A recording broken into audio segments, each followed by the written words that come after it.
Sergio, bienvenido al canal, compañero. Estás en tu casa. Muchísimas gracias, buenas tardes y un placer, un privilegio estar aquí contigo, con vosotros, con toda la audiencia, a ver si podemos hablar algo de economía, a ver qué da de sí la economía. Antes de empezar, Sergio, a mí me gustaría decirle a toda la audiencia que nos está viendo ahora, que nos vea después en YouTube, que, oye, mejor dicho, mejor que decirle, invitarle a que sigan tu canal, Reflexiones de un Galeno, perdón, en YouTube. Yo creo que es uno de los canales que ahora está creando mejor contenido referente a actualidad, actualidad económica. También hablaste mucho de la pandemia, que sirvió para arrojar luz sobre la pandemia en su momento. Y yo creo que, en fin, invitaros a todos los que estáis. María, bienvenida al canal, compañera. Y como decía, invitaros a todos a seguirlo. Reflexiones de un galeno en YouTube está. Y bueno, Sergio, hoy para hablar sobre la crisis económica que ya está, se avecina. Introdúcenos como consideres. Somos todos oídos. Bueno, muchísimas gracias primero por tu invitación al público a que sigan Reflexiones de un Galeno, el canal de YouTube.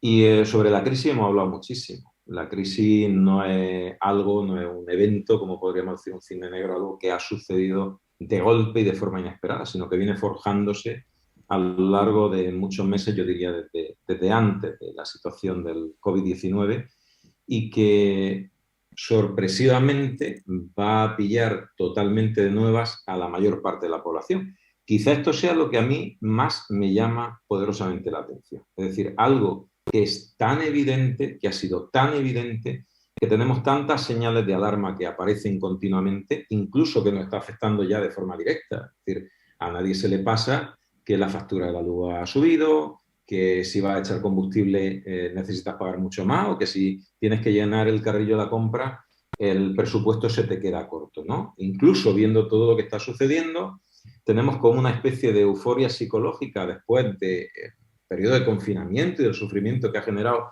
a nivel psicológico y humano el COVID, y se ha dado la paradoja que la sociedad se muestra como ciega o le da la espalda a la situación. El no querer saber, ¿no? La estrategia del avestruz. Y eso es lo que a mí me llama más poderosamente la atención, porque por otra parte, llevamos 2 años en el canal, en Reflexiones de un Galeno, avisando de lo que iba a suceder, avisando de lo que iba a suceder. Y eso no quiere decir que nosotros hagamos de forma futurible, ¿no? Es decir, no sabemos adivinar qué es lo que va a pasar, son solo números y hechos contrastables.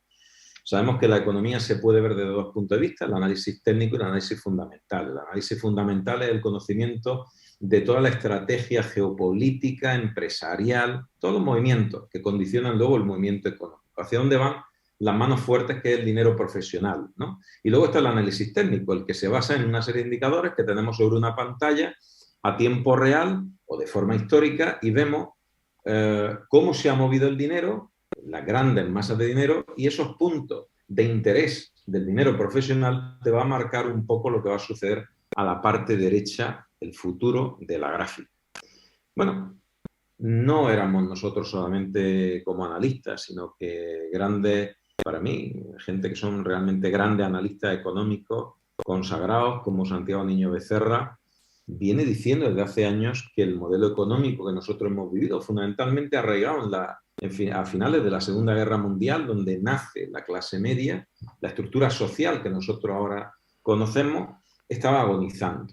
Y a eso le vamos a añadir que el Deutsche Bank, que es uno de los mayores analistas a nivel económico del mundo, bautizó la situación presente como el megaciclo del caos. Se avecina un nuevo ciclo económico cuya característica la denominó como caótica. Pero ¿qué estamos viviendo realmente? El ciudadano de a pie que no sabe economía, ni le interesa Deutsche Bank, ni lo que digan los economistas, ni la gente que se pueda dedicar al análisis técnico financiero, o Dios sabe que no. Lo que nosotros estamos viviendo es el declive, la agonía de un sistema económico que nació con un propósito que se ha extenuado por muchas razones que es difícil concentrar en una entrevista, pero que ahora en el nacimiento de una nueva era económica están sucediendo muchísimas cosas. Estamos viendo la crisis viene de crisis, cambio, y ese gran cambio, dependiendo de cómo sea, como ciudadano de a pie, nuestra forma de entender lo que está sucediendo, vamos a ser capaces de posicionarnos bien o posicionarnos en el lado equivocado. En este momento, que es un momento absolutamente histórico, que lo vamos a ver en su pleno apogeo posiblemente de aquí a 6 meses, allá por Navidad o por enero, va a ser cuando va a estar florido realmente el asunto, la situación económica de crisis mundial. Vamos a ver cómo nacen las grandes fortunas del futuro, se están forjando hoy. Y la inmensa masa de pobreza también se está forjando hoy. Quien no sepa proteger su patrimonio, me da igual que sea económico, que sea un patrimonio en un negocio, su patrimonio, quien no sepa protegerlo hoy, el día de mañana va a tener un serio problema. Y ante esto, los gobiernos, con una situación de un mundo dividido, en un conflicto que se ha evidenciado entre Rusia y Ucrania, pero lo que tiene debajo es un pulso entre un grupo de países alineados en la OTAN, con Estados Unidos a su cabeza, y con un nivel de endeudamiento brutal, salvaje, y otro grupo, que son prácticamente la otra mitad de la humanidad, Rusia, China, India, Emiratos Árabes, que controlan la otra parte y que quieren desviar el modelo económico a un patrón oro, que nosotros venimos de un patrón, o estamos en un patrón dólar. Ese es el verdadero problema. Y ese conflicto se puede extender como la pólvora a nivel mundial. De hecho, ya es un conflicto solapado porque Estados Unidos y la OTAN le está dando... digo Estados Unidos y la OTAN porque evidentemente Estados Unidos es parte de la OTAN, pero es quien dirige esto, ¿no? Estados Unidos ha protegido su flanco atlántico, rearmando la Comunidad Económica Europea con un compromiso de un 2% de inversión del Producto Interior Bruto, es su presupuesto, lo que ganan los países al año, en armamento, y eso le garantiza que el frente atlántico esté cubierto, para que Rusia en una guerra de desgaste no le dé problemas. ¿Por qué? Porque necesita controlar la economía a nivel mundial y para eso necesita dedicarse al plano pacífico, a través de Taiwán como excusa frente a China, que va a sufrir posiblemente en 2023 un colapso económico. Lo que se está decidiendo aquí es a qué patrón vamos y quién va a banderar económicamente, quién va a ser la locomotora del mundo. Y quiere ser Estados Unidos, pero también quiere ser los China, incluso por encima de Rusia. Y esa es la situación. Y en medio de todo este mare magnum, como ciudadanos, lo que estamos viendo es que hay una sumatoria de crisis. Hablaron de la crisis de los contenedores porque había habido una traslocación de contenedores, estaban donde no debían de estar, y empezamos a ver cómo traer un contenedor de producto se multiplicaba por 5, por 6, por 7 veces su coste.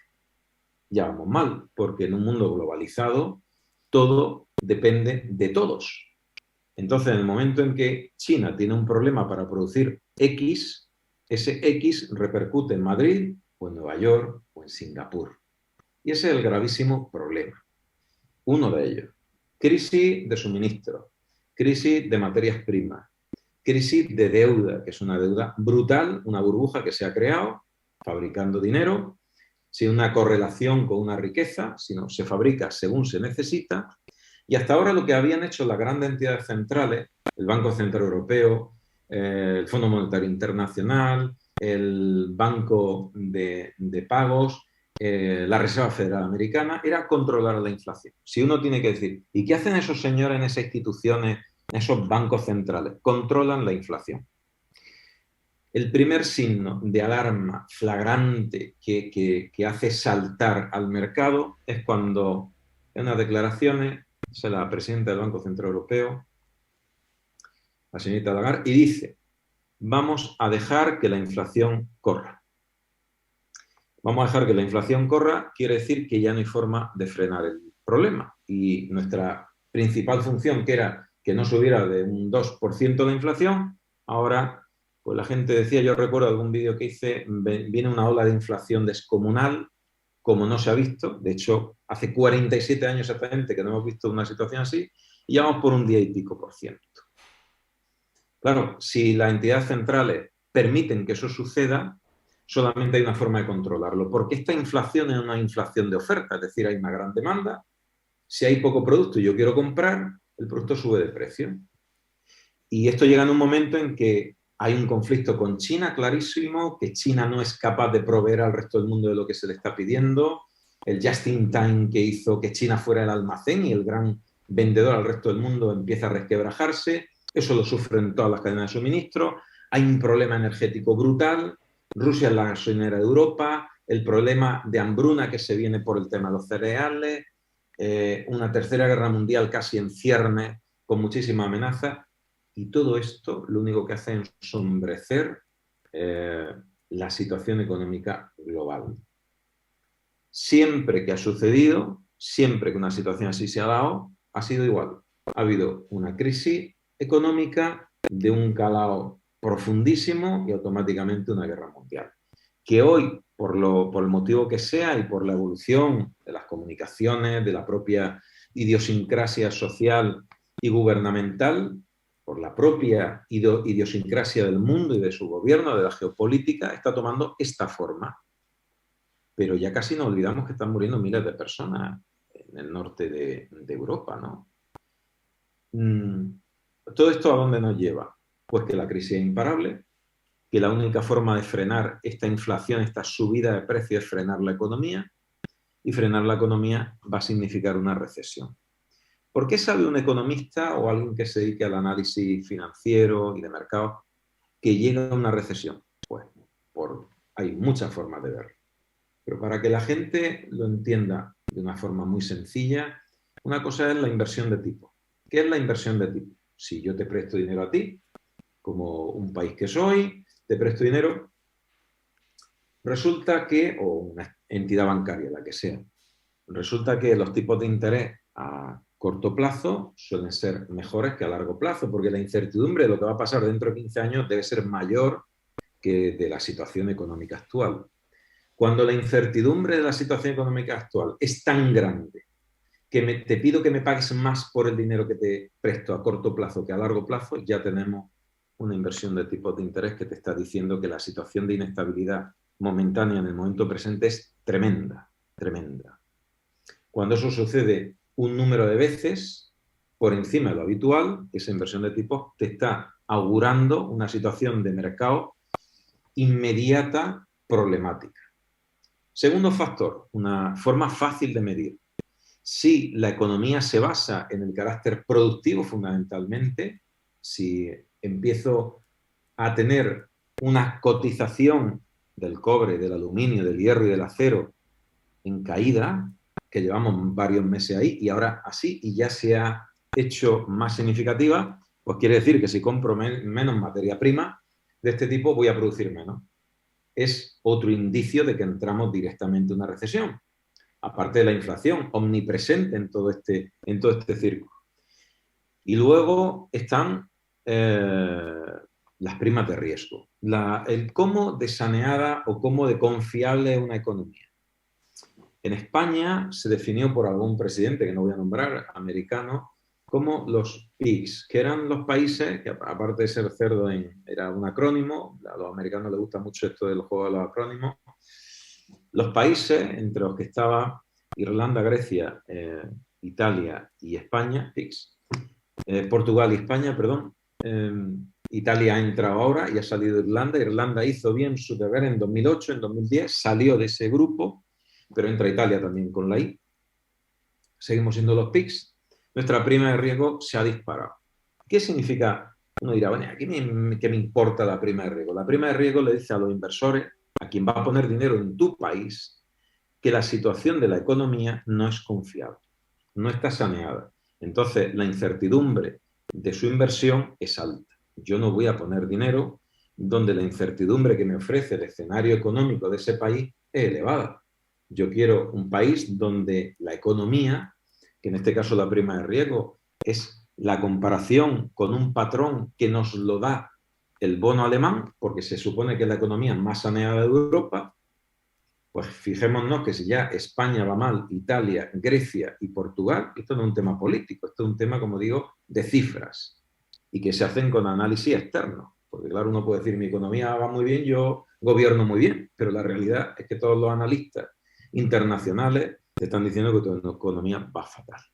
que el dinero que se te ha prestado lo estás empleando malamente y que no estás haciendo los deberes en cuanto a pagar esa deuda.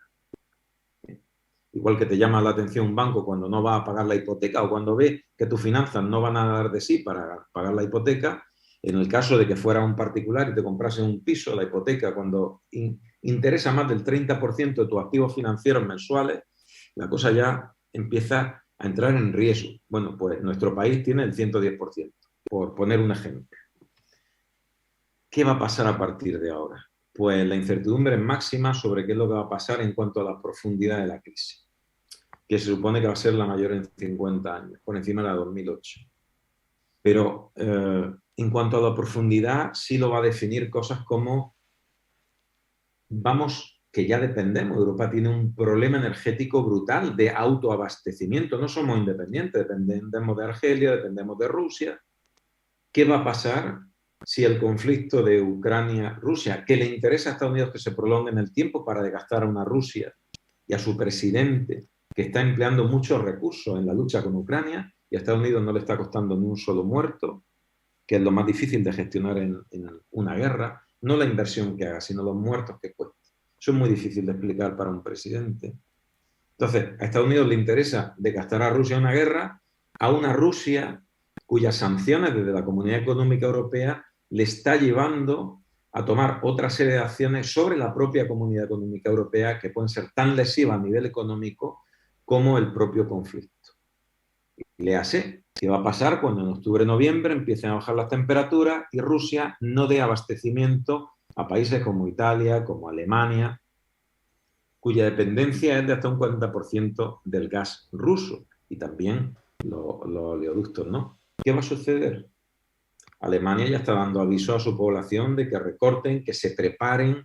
Y la situación puede ser muy complicada porque si se afecta la locomotora económica de Europa, que es Alemania o Francia, automáticamente todos vamos detrás. Estos son fichas de dominó. Esto no hay otra historia que ser ficha de dominó. Y recordemos que Alemania en algún momento después del COVID tenía más relaciones comerciales con China que con Estados Unidos. O sea, estamos viendo un mundo distópico de paradojas continuas que no acaban de aparecer. Esto es como lo que sucedía antes. En 10 años, la sorpresa, el cisne negro, que ahora ya no son cisnes negros, son rinocerontes grises, que son cosas que eran más que esperables y previsibles, están pasando diariamente. Ya no tenemos un huracán ni un terremoto, ya se junta huracán, terremoto y volcanes, todo en el mismo día y en varios sitios a la vez. En fin, ese es el decorado que se avecina y en ese decorado estamos viendo lo que en un artículo magnífico, una entrevista de Santiago Niño Becerra, lo he mencionado ya por segunda vez porque me parece una mente hiperclara del panorama económico y con una honestidad rotunda en su análisis. Estamos viendo el último verano feliz.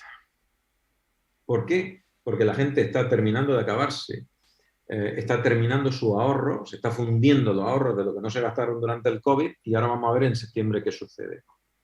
Con una inflación, sin recursos, sin fondo de maniobra, cada uno en su entorno, ¿qué vamos a hacer? ¿Qué medida de protección hemos tomado como ciudadanos? Ninguna, porque se nos ha dicho continuamente que esto va bien, que no pasa nada. Incluso el Banco Central Europeo hablaba de una inflación transitoria y daba a la primavera, mayo, como un punto de inflexión en cuanto al descenso de esa inflación. En lugar de una inflexión a la baja, ya vamos por 10 y pico. Cuando nos parecía que por encima de un 3%, aquello era 2,8, aquello era ya inasumible, vamos a un 10,5. Y ya casi que a nadie le resulta llamativo que vayamos a perder un 40% del poder adquisitivo, porque los sueldos van a tardar en subir. Y en todo eso la muerte empresarial, la muerte del tejido empresarial, sobre todo de la pequeña y mediana empresa, menos de 120 trabajadores, va a ser un rosario, un peregrinar de concursos de acreedores, es lo que vamos a vivir. Eso junto con, en España concretamente, más de 1 millón de hipotecas y por lo tanto 1 millón de familias en claro riesgo de impago, según el Banco de España. O sea que no lo dice Periquillo de los Palotes. Y claro, esto no sienta bien a los políticos. Cuando el Banco de España dice hay 1 millón de hipotecas, 1 millón de familias en riesgo de impago y por lo tanto de desahucio, a ver quién le pone el cascabel al gato. Esa es la situación. Tenemos los peores gestores del mundo, a mi entender, no ahora, lo hemos tenido durante mucho tiempo, porque esto no es de ahora. En 2008 no se habló de rescate y pasamos de puntillas con otro gobierno de otro color, da exactamente lo mismo, porque el dinero no conoce de colores ni de ideología, conoce de buena gestión o mala gestión, ¿no? Y el dinero no se multiplica, lo hemos visto. Entonces, con esta mala gestión, pésima gestión que hemos hecho desde 2008, no nos sirvió un susto, una bofetada a mano abierta, sino que ahora pues ya va a ser el golpetazo real, el clavarse de rodillas y saber, Dios mío, tierra trágame, a dónde me meto, ¿no? Y en septiembre pues, vamos a empezar a ver la fiesta ya de forma florida, allá por Navidad o por enero, febrero 2023, que yo lo he señalado muchas veces como 2023-2023, porque evidentemente si tú haces una inferencia de lo que está pasando, pues simplemente hacer un cálculo. Si seguimos con esta trayectoria, salvo milagro, y los milagros es como intentar que tu economía se corrige metiendo, comprando décimos de la lotería de Navidad, lo cual es posible, pero es improbable, pues lo mismo estamos haciendo a nivel gubernamental, a nivel de político, a nivel de tecnócrata. Vamos de hecho a una grandísima crisis que va a afectar y va a generar mucho sufrimiento a mucha gente. Y perdón por la extensión de la tamaña introducción. Bueno, yo más que perdonarte, tengo que agradecerte, ¿no? Porque un análisis tan completo, tan compacto de macroeconomía también, microeconomía, la familia de los individuos, pues bueno, yo invito a todo el mundo a seguir escuchando lo que queda de charla y a compartirlo con la familia y amigos que tengan, porque yo creo, yo me estoy quedando sorprendido de, en fin, yo te había escuchado en vídeo, pero quizás vídeos más cortos y no muchas veces una reflexión compleja necesita de más tiempo, más desarrollo. Y yo creo, bueno, yo estoy disfrutando mucho el directo, aunque sean noticias e informaciones desagradables, ¿no? O inquietantes, mejor dicho, ¿no? Y bueno, también voy a aprovechar para poner las redes sociales del compañero, de Sergio, YouTube, Instagram y Telegram. También he visto que eres activo en Telegram, que comparte información por ahí. Y invito nuevamente a todo el mundo a seguir al compañero y de verdad, un directo que estoy disfrutando mucho, aunque bueno, con sabor agridulce, ¿no? Podríamos decir. En este contexto, Sergio, lo has comentado, ¿no? Y yo me estoy preguntando si esta crisis económica que parece ser que ya no tiene marcha atrás, parece ya que hay unanimidad, ¿no? Incluso hasta en los inversionistas, ¿no? Ya hay unanimidad en que vamos para atrás. ¿Tú crees que corre en peligro la Unión Económica Europea? Mm, Quizás no la Unión Europea como bloque, pero sí esa unión económica que siempre hemos tenido, porque con esto de la guerra en Ucrania se ha visto como muchos países reman hacia distintos sitios, ¿no? ¿Qué piensas? Pues bueno, muy buena pregunta, ¿no? Es decir, estamos en nuestra casa, que es la Comunidad Económica Europea, pero la Comunidad Económica Europea ha sido una comunidad muy dividida. Ha habido unos países que han sentido que ponían mucho más y recibían mucho menos, y otros pues que recibían mucho y gestionaban mal. Y se ha mantenido en el tiempo, y eso ha hecho que la Unión sea muy entrecomillada, ¿no? Ahora la Unión Económica Europea se ha unido en base a un conflicto militar bajo el paraguas americano y de los intereses de Estados Unidos. Eso no quiere decir que los intereses de Estados Unidos sean los intereses de Europa, para nada. Estados Unidos es un país belicista, ha ido forjando su economía en base a guerras, una le ha salido mejor, otras la han pagado muy cara, pero han ido resolviendo de esa forma. La Comunidad Económica Europea de la Segunda Guerra Mundial no conoce un conflicto y ahora tenemos un conflicto en las puertas, ¿no? ¿Qué va a pasar a partir de ahora? Pues va a pasar algo que es muy evidente, que cuando tú generas deuda, pagas. Fijémonos qué cosa más absurda. Un país es como si fuera una familia a nivel microeconómico. Si yo pido dinero prestado, tengo una obligación de devolución de pago. Bien, esa devolución de pago sube a que un niño que esté naciendo en este momento nace con una deuda de 35.000 euros aquí en España, hasta que eso se pague, ¿no? Nosotros en 30 años no vamos a ver, posiblemente, aunque seamos muy ancianos y muy longevos, no veremos el pago de la deuda de España. Hablo de España porque es el país que conozco mejor y conozco los números, ¿no? Y tengo el vicio y la tontería de leerme, a otra gente le da por otra cosa, me leo la ley de presupuestos general de Estado, en fin. ¿Qué hace el gobierno con nuestro dinero, no? ¿Y qué va a pasar en Europa? Porque claro, nosotros como ciudadanos le tenemos que dar cabida y tenemos que dar lugar cuando hacemos cualquier operación, cualquier negocio, a unos socios que, no siendo invitados, están presentes, están omnipresentes. Son Hacienda fundamentalmente a la Seguridad Social. Eso están ahí siempre que tú haces algo, te sientes con quien te sientes, hay dos señores o señoras sentados o cosas sentadas ahí contigo. Bueno, pues cuando España hace negocios con el resto de Europa, podemos ser muy hermanos o lo que queramos de palabrerío, pero la realidad es que hay que pagar. ¿Y qué pasa si no pagas? Imaginemos, no hace falta imaginar mucho, imaginemos que Europa le está diciendo a España, que lleva diciéndoselo tiempo, la organización económica de sus presupuestos no es la adecuada. No está cumpliendo con lo que debe hacer. Bueno, pues después de eso viene una cosa que se llama rescate, que ya se ha hecho un rescate solapado y que ha pasado muy de puntilla en los medios de comunicación porque a nadie le interesa decir que España está siendo rescatada, pero está siendo rescatada de hecho.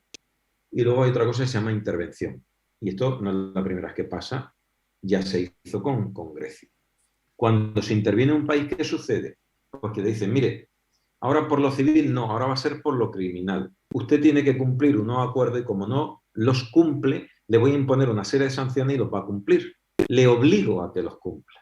Es como cuando te llaman del banco y te dicen, oye, que tiene un recibo atrasado. Vale, a la tercera llamada ya no te dicen, tienes un recibo atrasado. Tienes la obligación de pagarlo y si no, tiene unas consecuencias.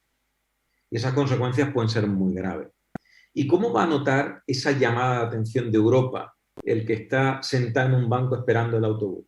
Pues lo va a notar que a lo mejor si recibió una ayuda ya no la va a recibir. O va a recibir una ayuda muy inferior. Es decir, la política de gasto público va a ser la que imponga Europa. ¿Y a quién le va a tocar la patata caliente? Al que esté en ese momento. ¿Lo va a hacer este presidente? Este presidente no quiere hacer nada de eso porque el coste de imagen, el coste social es elevadísimo. Café para todos, con dinero público. Me diga Europa lo que me diga y que le apriete las tuercas al que viene. Y si soy yo, ya veré lo que hago. Es muy sencillo. ¿Por qué? Porque si ahora yo adopto una serie de medidas tan impopulares y poco populistas como los recortes que está imponiendo Europa a colación de que se pague la deuda que se tiene en la forma que debe de pagarse para garantizar el pago, las políticas que se están haciendo, olvidémonos. O sea, no se puede hacer. Pero no se puede hacer no porque Europa tenga una ideología o deje de tener, o sea, de derecha o sea, de izquierda. Hay un régimen vertical y ahora lo que manda es la economía, nos guste o no nos guste, no la ideología. Pero si tú tomas unas medidas que son tan impopulares como hacer unos recortes en política social, pues vamos mal. Si tú haces una política de fomento de empleo, de apoyo a la empresa, pues eso ya va girando en otro sentido, en un sentido productivo, más que de soporte, ¿no? Y ahora de lo que se habla es de la renta mínima, de dar pagas y pagas y pagas, y nos vemos en la paradoja de situaciones como la del migrante millonario, este señor senegalés con más de 25 pasaportes que ha estado cobrando 10.000 euros al mes durante los últimos no sé cuántos años, 1.000.000 de euros en ayuda. Claro, eso es el pico del iceberg, ¿no? O sea, estamos viendo un caso que es el caso centinela de lo que está pasando de forma generalizada, de forma generalizada. Yo en mi tierra, que se vive de la agricultura, aquí en el sur, se da la paradoja, tengo muchísima familia y muchísimos conocidos que viven de la agricultura, se da la paradoja de que no encuentran gente para echar peonadas o para contratarlos porque quieren cobrar la ayuda y trabajar, no todos, pero hay muchos que quieren trabajar cobrando la ayuda sin estar dados de alta, con lo cual al agricultor le puede caer una sanción de 60, 70, 80.000 euros. Situaciones paradójicas. Sobra trabajo y no hay gente para trabajar porque están cobrando ayuda. Y vivimos en un país donde no se sabe ni se controla las ayudas que recibe una familia. Es decir, tú puedes estar recibiendo dinero de entidades privadas, sin ánimo de lucro, Cáritas, Cruz Roja, Dios sabe, del ayuntamiento, de la zona donde vives, incluso de una empresa y del gobierno a la vez, y eso no computa en ningún sitio. Nadie lo sabe. El gobierno tiene cómputo de la ayuda que da directamente el gobierno. Ayuda por desempleo, una ayuda por... da igual, pero nadie sabe. Entonces, dentro de este mare magnum de ineficiencia a la hora de controlar el dinero público que se da a la población, que en muchas ocasiones, en la inmensa mayoría de las ocasiones, es estrictamente necesario y deben de darse, pero no se puede permitir en este rango de deuda que tenemos ni un solo céntimo despistado. Y ahí el gobierno suspenso, absolutamente suspenso. ¿A qué nos va a conducir esto? No solamente en la ayuda, sino en la política de gestión global de cómo se está llevando la economía. Esto es solamente un pequeño ejemplo de mala gestión. Esta política nos va a llevar pues, a lo que estamos viviendo, que la deuda en lugar de disminuir va creciendo, que las expectativas con las que se crea, porque cuando tú creas una hoja de ruta de gasto del dinero público, lo que se llama la Ley Anual de Presupuestos Generales del Estado, que tiene que ser aprobada a nivel global, cuando tú creas eso lo haces en base a una previsión de crecimiento. Es decir, yo me voy a comprar este piso porque creo que durante los próximos meses voy a ganar, porque mi nómina es así y mi situación es de estabilidad, voy a ganar X al mes. Bueno, pues ese cómputo de crecimiento lo hace el gobierno en base a una previsión. Esa previsión se la ha tirado ya hasta en 3 ocasiones el Banco de España y otras tantas entidades privadas, Deutsche Bank, se la ha tirado el Banco Central Europeo. Estamos creciendo muy por debajo de la previsión. Entonces, tú has hecho una hoja de ruta de gasto de lo que te puede gastar, te has comprado una televisión, un piso y un coche y resulta ahora que lo que iba a ganar no lo ganas, sino que vas para atrás, como el cangrejo. Pues vamos mal. Cuando Europa ve esto, pues te endiña una prima de riesgo en comparación a Alemania y al bono alemán, que se ha disparado, lógicamente, tiene una economía, una gestión de la economía mala. Y esa gestión mala de economía, un círculo vicioso que ahuyenta el dinero externo que podría invertir aquí. Esa es la situación, eso es lo que estamos viendo. Entonces, a tu pregunta, ¿qué puede pasar? Pues que seamos intervenidos. ¿Llegaremos a una intervención? Pues se puede intervenir un gobierno, un país de muchas formas. Se puede intervenir de muchas formas. Una directa, más agresiva y otra más indirecta. Depende del calado de la crisis al que nos lleve la mala gestión de nuestro gobierno, este o el que venga. Pues bueno, Sergio, se me ha puesto el cuerpo malo, ¿no?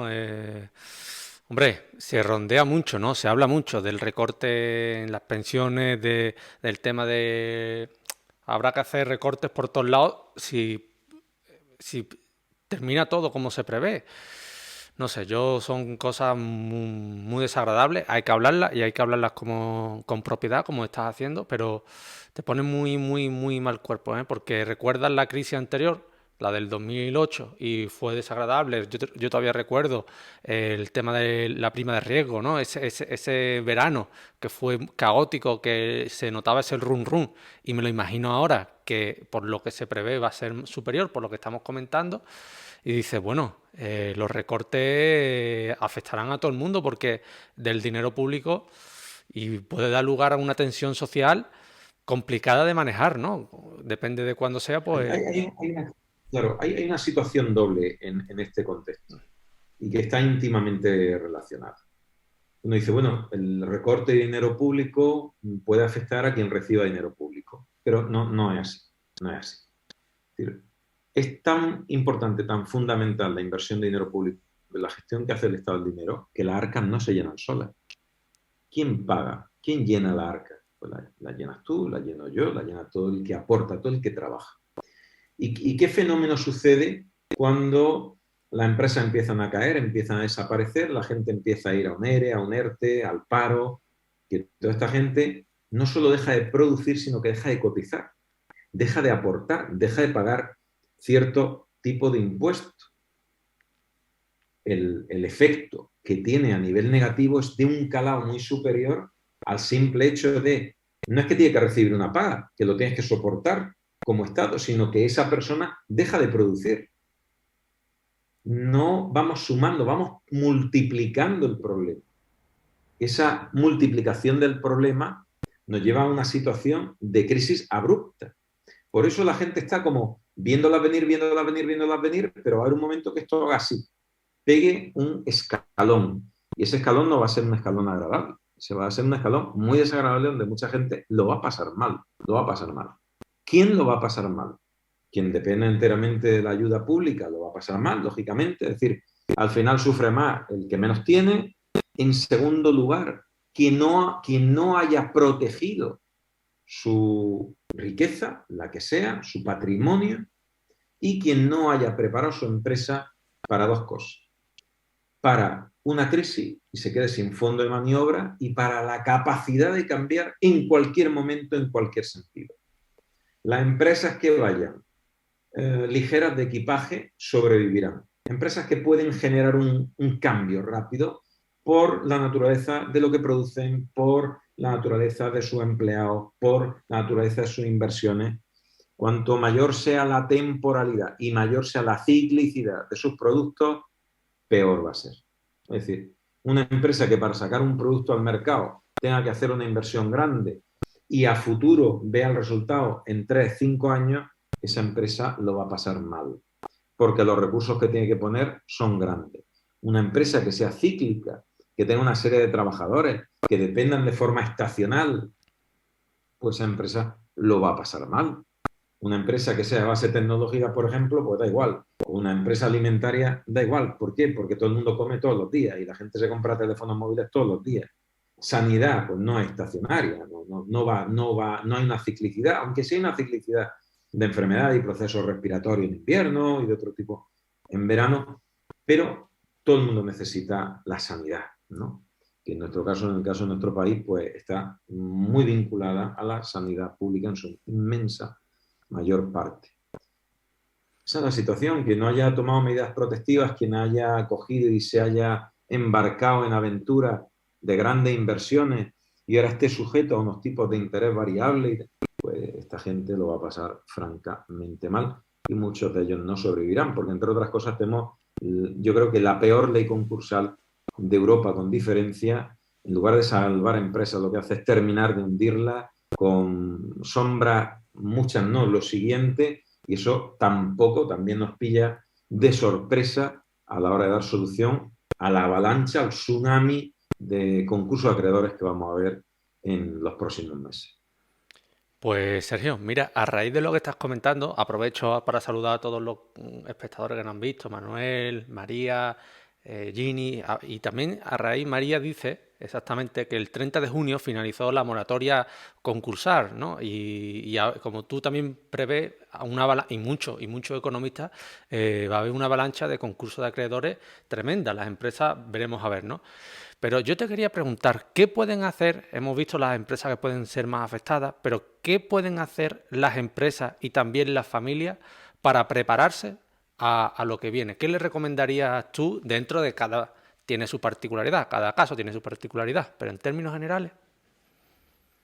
Pues en términos generales, si hablamos de un capital de ahorro medio a nivel poblacional, 20, 15, 25 mil euros, con una nómina media, lo mejor que puede hacer es no meterse en inversiones que desconozca. Es decir, si yo me dedico toda mi vida a la empresa de zapatos, si yo he tenido zapatería, no voy a invertir en una clínica dental como socio, porque es un negocio que yo no conozco.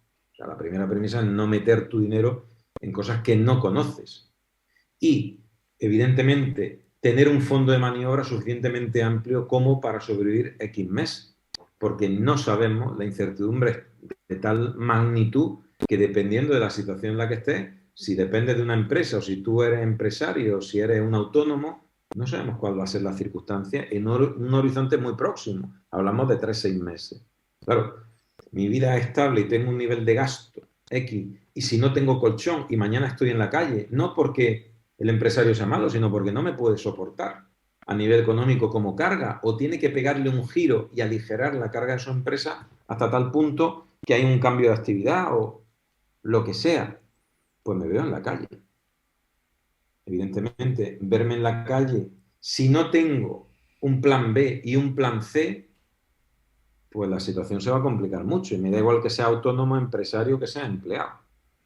Tienes que tener un plan que sea paralelo, que puedas tomar en un momento determinado sin que eso haga quebrar tu economía o te genere un daño sustancial en tu situación, en tu estatus. Daño sustancial quiero decir que pierdas tu casa, que pierdas tu coche, en fin, todo ese tipo de cosas que nadie quiere ni desea que sucedan en su vida. Pero es que estamos viendo y hemos tenido, se ha dado un fenómeno psicológico extrañísimo, es que nos acostumbramos a las desgracias, ¿no? Es decir, vivimos una pandemia y hemos normalizado lo que hemos vivido. Lo hemos normalizado. Los muertos se han convertido en números, ha habido vacunaciones masivas, nadie se pregunta por qué no hay un cambio en la estructura molecular de una vacuna, aunque la estructura molecular del bicho varíe y anualmente tengamos vacunas para la gripe. Nadie se pregunta cosas básicas, pero incluso la mordaza en el debate está establecida desde arriba, un sistema de control. Hay cosas de las que se dan por hecho y no se puede hablar. Bueno, pues esa falta de sorpresa, el cómo amortiguamos el cambio, no nos beneficia, porque no tenemos sensación de peligro y la sensación de peligro es una herramienta de supervivencia. Si yo no veo peligro y digo, bueno, yo mi fútbol, mi cerveza, y Dios dirá mañana, puede ser que mañana Dios diga que ni fútbol ni cerveza. Y la sociedad se ha adormecido. Hemos tenido tal secuencia de malas noticias que casi nos hemos habituado, nos hemos acostumbrado. Y parece que viene el lobo y el lobo nunca va a llegar a tu puerta. Y que si no cae una bomba justo en el portal de tu casa y se lleva medio edificio, mientras no toque tu casa, no pasa nada. Pero es que mañana te puede tocar a ti. Y las papeletas van subiendo a orden exponencial, porque todos vivimos en las venas de la economía. Nosotros somos las venas de la economía. El dinero que circula en la calle es realmente lo que decide si hay margen para tener una vida más o menos ordenada o si vamos a estar subyugados a la pobreza, que puede extenderse en muchos sentidos, ¿no? Las famosas colas del hambre que empezamos a ver desgraciadamente en algunos puntos de la capital y de muchos sitios, gente que de pronto lo ha perdido todo. Y dices, ¿eso es posible? Claro, eso es posible. Es que en esta vida nada es garantizado. Y un mensaje que se nos da continuamente, y para mí un mensaje absolutamente pernicioso, es que no pasa nada, todo estable, todo está bien. El todo está bien y todo estable es una mentira inmensa, porque si hay algo constante en el universo, en toda la estructura de la creación es que todo cambia. Y la humanidad ha sido experta en hacer las cosas mal en ese sentido. Es decir, si algo hay inestable en el propio devenir de los sucesos en la humanidad. Y todo esto ya se ha acelerado por redes sociales, por cómo se mueve la información, la desinformación. Estamos en medio de esa situación, de ese megaciclo del caos que definía Deutsche Bank hace ya más de un año. Pues nada más que puedo agradecerte todas esas palabras, todo ese intercambio de conocimientos que has hecho.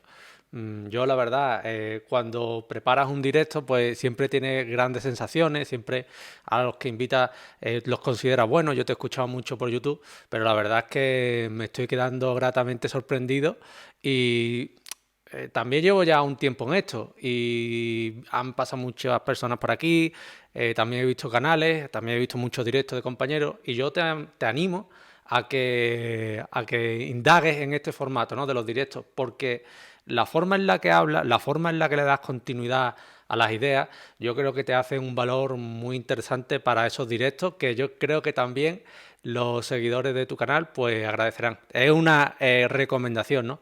Y bueno, Sergio, yo veo que ya nos estamos acercando peligrosamente al tiempo que habíamos hablado, ¿vale? Y a mí siempre me gusta, pues, que todos los invitados que vengan nos den las últimas reflexiones totalmente libres.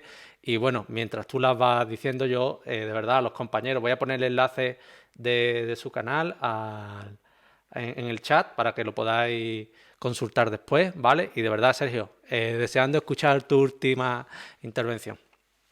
La última reflexión que yo dejaría para todo el mundo es que, por favor, abran los ojos. Abramos los ojos. No hace falta ser experto en economía, sino poner mucho sentido común. Ahora es un momento de poner mucho cerebro y poco corazón. ¿Por qué digo mucho cerebro y poco corazón? Porque uno puede decir, bueno, yo es que confío plenamente en que va a pasar esto, va a pasar lo otro. Uno acaba por confiar en lo que ve, ¿no? Es decir, no hay cosa, decía Camilo José Cela, no hay cosa más rotunda que el golpe de un ataúd sobre la tierra, ¿no? Eh, Quedarse sin casa, quedarse sin empleo son dramas humanos tremendos, tremendos. Olvidamos que se han multiplicado por 3 el número de suicidios en este país. Son cifras que son escalofriantes. La mayor causa de mortalidad no natural en menores de 45 años el suicidio, por encima de los accidentes de tráfico. Se nos está yendo esto de las manos.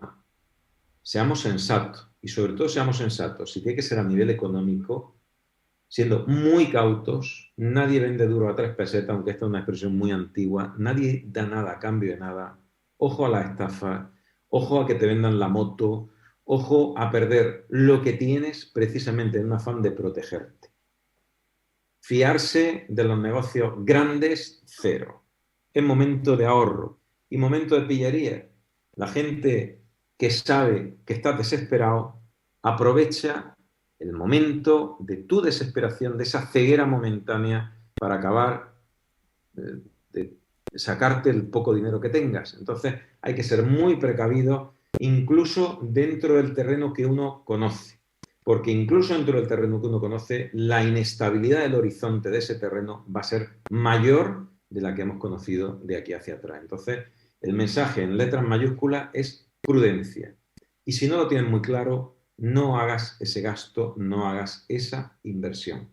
Salvo que te sobre el dinero y te dé igual perderlo. Duerma igual de tranquilo y tu vida siga siendo la misma, perdiendo ese dinero, entonces haz lo que te dé la gana con tu dinero, hazlo en cualquier caso, lo que te dé la gana, pero abre los ojos y tenéis que daros cuenta, tenemos que darnos todo el mundo cuenta que en este momento precisamente los grandes negocios no llegan a ti. Los grandes negocios suelen ser grandes estafas revestidas de un decorado que no es realmente el que te están vendiendo. Mucho cuidado. Quizás el mayor favor que le podemos hacer a la audiencia es que tengan cuidado a la hora de poner un solo céntimo en algo que no controlen con absoluta certeza. Pues dicho queda, y me sumo a las palabras de cariño de todo el chat. Y de verdad, Sergio, muchas gracias, compañero, por pasarte por el canal. Y de verdad, quiero ver esos directos cuando los plantees, compañero. Muchísimas gracias. Ha sido un placer, un privilegio. A ti, Sergio. Hasta luego, adiós.